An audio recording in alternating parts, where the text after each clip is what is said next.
കണിച്ചാർ കാളികയം അയ്യപ്പ ഭഗവതി ക്ഷേത്രത്തിലെ 19ാം പ്രതിഷ്ഠാദിന മഹോത്സവത്തിന്റെ ഭാഗമായി കലവറ നിറക്കൽ ഘോഷയാത്ര സംഘടിപ്പിച്ചു.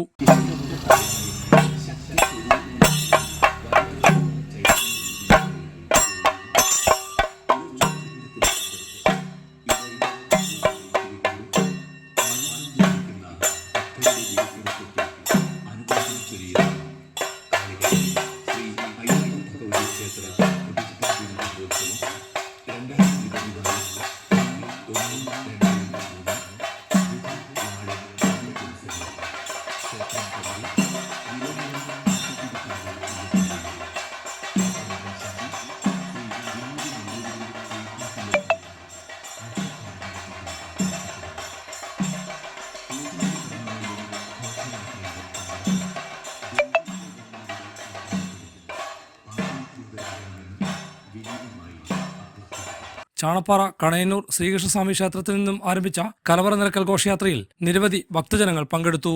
കലവറ നിറക്കൽ ഘോഷയാത്ര കാളിയം അയ്യപ്പ ഭഗവതി ക്ഷേത്രത്തിൽ സമാപിച്ചു. മെയ് 3 മഹോത്സവം സമാപിക്കും. ഹൈവിഷൻ ന്യൂസ്, കേളകം.